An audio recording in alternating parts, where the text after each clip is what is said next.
Good morning, dear students. Welcome to your physics class. So today we are just going to solve some numericals from your NCERT back exercise.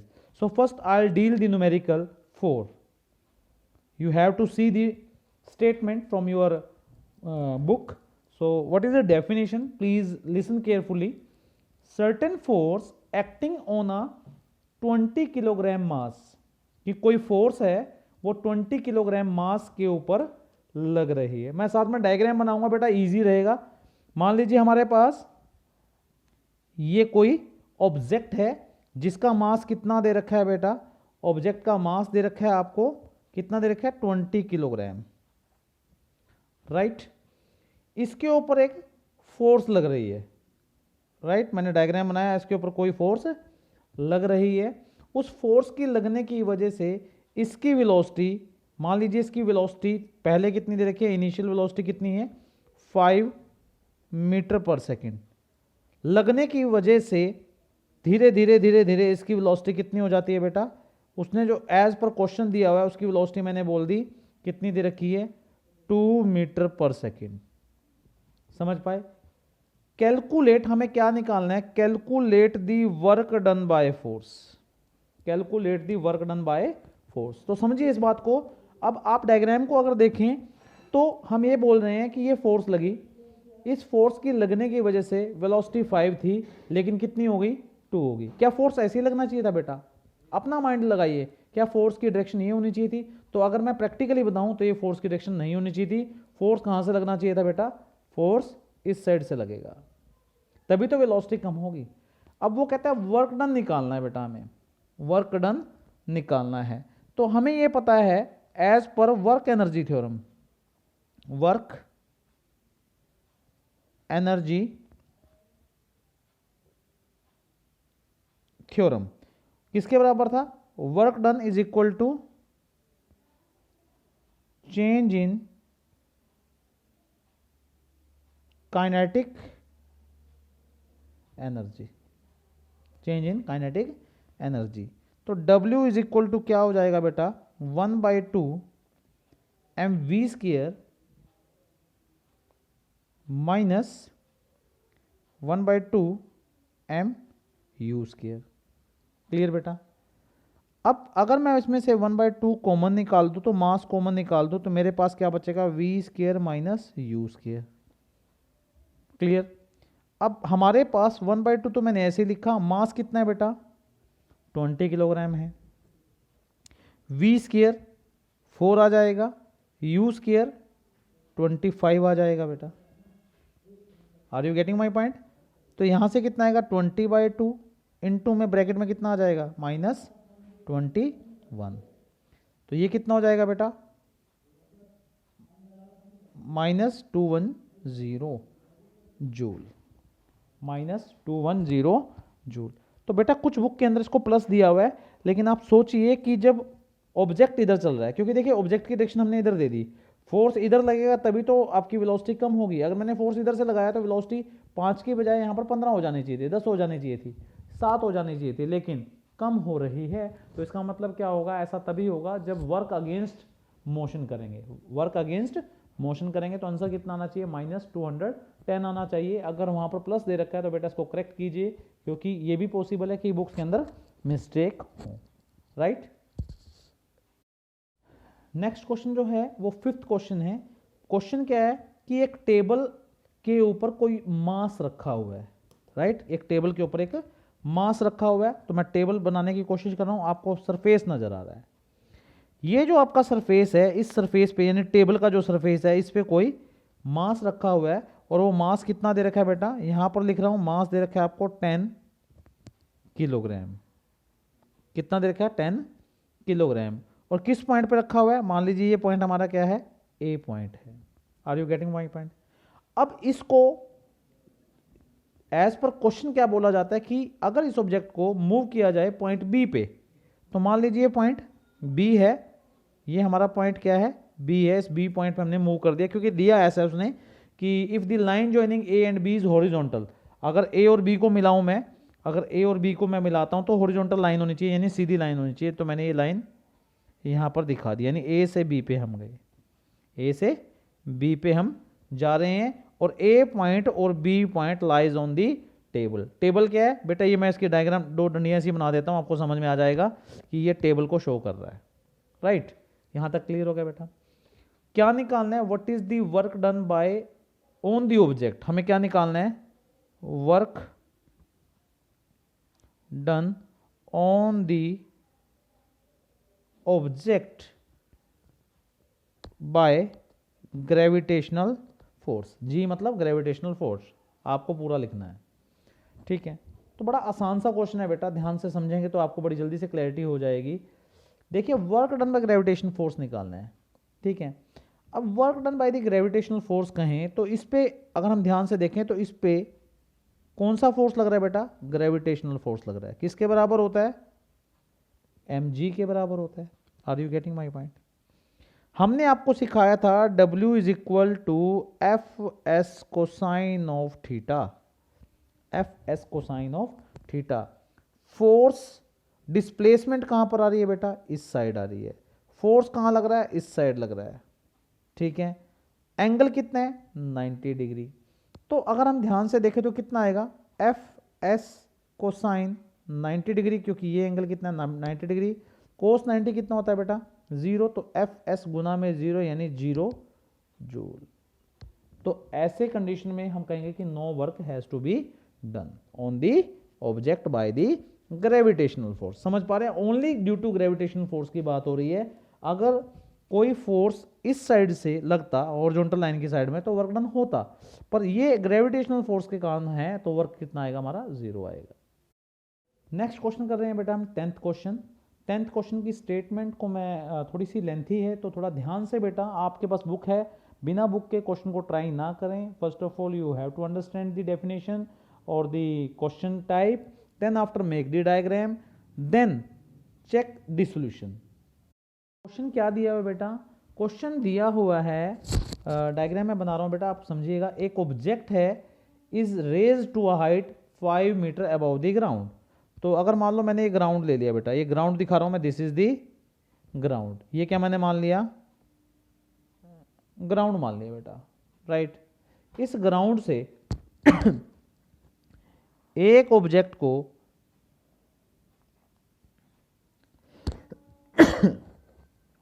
मैं ले जाता हूं कितनी दूरी पे, 5 metre की height पे। तो बेटा देखिए एरो देख लीजिएगा, मैं एरो कहां लगा रहा हूं, ये आपका क्या होगा 5 मीटर, मैंने इसको मान लिया हाइट, और इसका मास कितना है 40 किलोग्राम दे रखा है बेटा। ठीक है, what is its potential energy, हमें क्या निकालना है बेटा 10th क्वेश्चन में। पहले अभी मैं इसको टर्म बाय टर्म समझा रहा हूं। पहला क्वेश्चन क्या है इसका, what is its potential energy. तो you know the potential energy formula, P is equal to P is equal to mgh, mgh। तो m बेटा आपको पता है कितना है 40 है, g कितना है हमारा यहाँ पर, हम 10 भी ले सकते हैं, हम 9.8 भी ले सकते हैं, h कितना है आपका 5 है। तो अगर आप मल्टीप्लाई करोगे तो कितना आएगा 2000 जूल आ जाएगा बेटा। इट्स वेरी इजी, यहाँ पर आपको समझने की जरूरत नहीं है, बड़ा सिंपल सा क्वेश्चन है। ठीक है, यहाँ तक क्लियर हो गया। अब उसके बाद इसका सेकंड पार्ट क्या दे रखा है, if the object is allowed to fall, अगर ये ऑब्जेक्ट नीचे की तरफ गिरना स्टार्ट हो, ऊपर जाने के बाद नीचे की तरफ गिरना स्टार्ट हो, what is it's kinetic energy when it is half way down.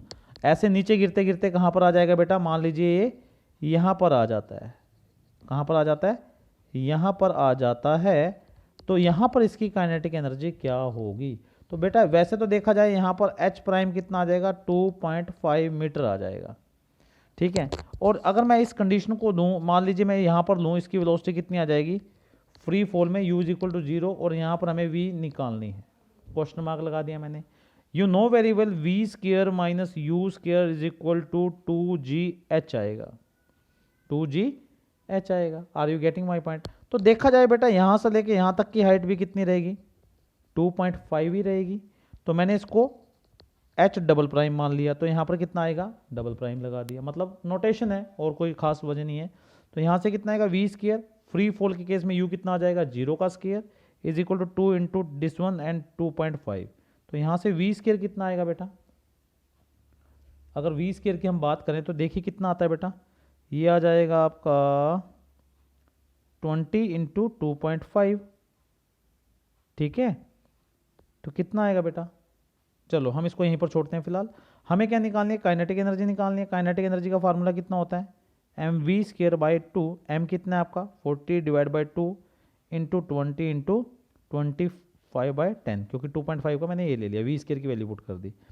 अब यहाँ से कैलकुलेट कीजिए कितना आएगा 10, ये कितना हो गया 10 से 10 कट गया, तो कितना आएगा बेटा 1000 जूल आपका आंसर आ जाएगा। It's very easy, are you getting my point, easy, note down कर लीजिए बेटा इसको। हमारा आता है क्वेश्चन नंबर 11। क्वेश्चन नंबर मैं 11 सोल्व करने जा रहा हूँ बेटा।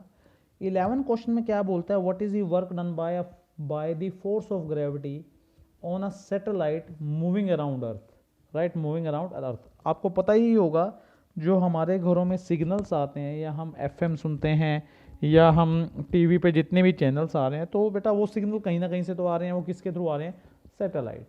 और वो कौन से सैटेलाइट जो हमें देते हैं, इनके अलग अलग नाम हैं, जैसे PSL भी है, इनसेट 2 भी है, कई तरह के सैटेलाइट हैं जो हमारे साइंटिस्ट अर्थ के जो हमारे ऑर्बिट होते हैं उसके अंदर भेजते हैं, जिससे हम सर्टन तरह की सर्टन टाइप्स की information regarding your earth weather condition, your channels, so many things are you are getting. Okay, तो डायग्राम बनाते हैं बेटा। डायग्राम बना रहा हूँ मैं। मान लीजिए हमारा अर्थ है, अर्थ का ऑर्बिट लगा लीजिए या अर्थ लगा लीजिए, ऐसा मान के चलें।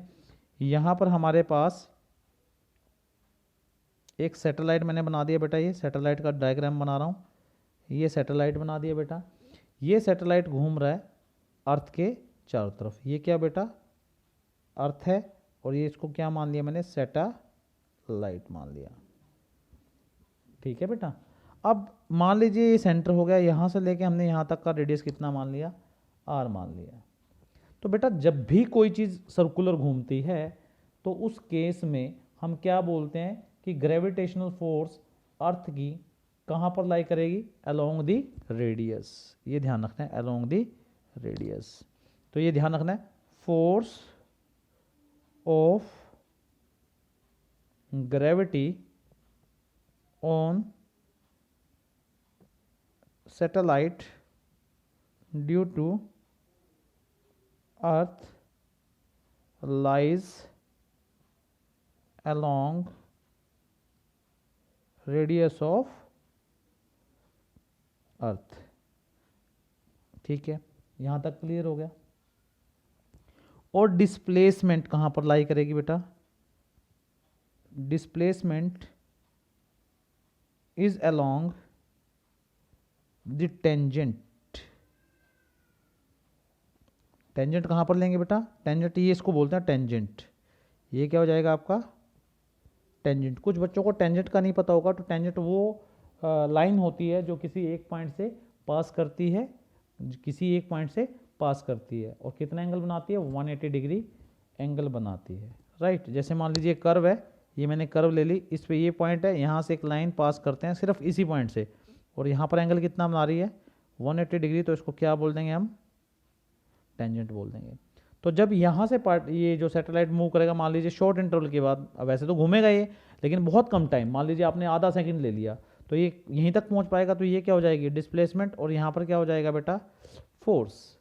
तो यहाँ से हमारे पास क्या आएगा, W is equal to FS cosine 90 degree आएगा। तो कितना आंसर आएगा, 0 जूल आएगा, क्योंकि कोस 90 कितना होता है, कोस 90 की वैल्यू कितनी होती है, इज इक्वल टू 0 होती है, इज इक्वल टू 0। तो ये आप नोट डाउन कर लेंगे बेटा। क्वेश्चन बेटा है हमारा 14 number question. An electric heater is rated 1500 vote. आपको हीटर पता है बेटा, हीटर के अंदर एक वायर होती है जिसको बोलते हैं हम फिलामेंट। इसके ऊपर लिखा हुआ, जब आप पैकिंग लेके आते हैं 1500 वोट लिखा होता है पैकिंग के ऊपर, जो पैकिंग लेके आते हैं। अब वो कहता है कि अगर इसको हमने सॉकेट के अंदर लगा दिया, ये क्या आपको पता है, घरों में हमारा डिब्बा होता है उसके अंदर सॉकेट बोलते हैं, जिसके अंदर हम प्लग लगाते हैं, शू लगाते हैं।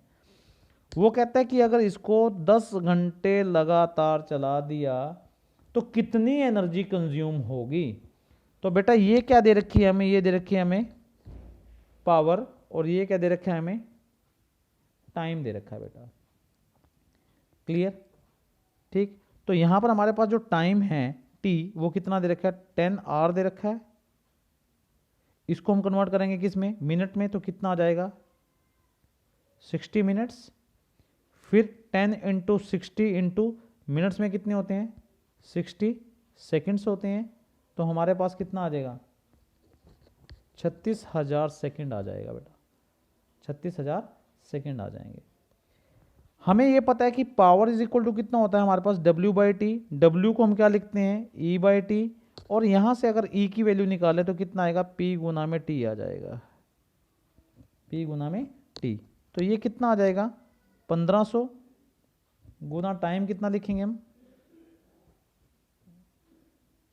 36,000। तो सोल्ड करेंगे तो हमारे पास कितना आएगा 5.4 10⁻⁷ जूल। क्लियर। अगर कोई हमसे पूछा हमारी कितनी बिजली खर्च हुई यूनिट में बताओ, तो फिर आपको कैसे लेना पड़ेगा 15,000 वोट है, इनटू में टाइम मैंने ले लिया कितना 10 आवर। ठीक है, अब मुझे क्या करना है, इसको किलोवाट में चेंज करना है। तो किलोवाट में चेंज करने के लिए क्या करना पड़ेगा, किलो से मल्टीप्लाई किया, किलो से डिवाइड, इनटू में 10 आवर हो जाएगा। अब देखिए कितना आएगा बेटा यहाँ पर 15 डिवाइड बाई 1000 हो जाएगा इसका किलो का, और यहाँ पर KW इंटू में 10 आर हो जाएगा। यहाँ से देखिए क्या होगा 20 से 20 कैंसिल हो जाएंगी, और 10 से 10। तो आंसर कितना आएगा बेटा 15 kWh, किलोवाट आर बोल देते हैं इसको, किलोवाट आर बोल देते हैं। इसका मतलब क्या हो जाएगा 15 यूनिट्स हो जाएगा। यहाँ तक अपनी कॉपी में इसको आप कीजिएगा। If you face any kind of problem do call. बेटा डायग्राम को समझें, क्वेश्चंस को समझें, एनसीईआरटी बहुत इंपॉर्टेंट है आपके paper of point of view से भी और आपकी रीजनिंग के अकॉर्डिंग भी। Thank you very much.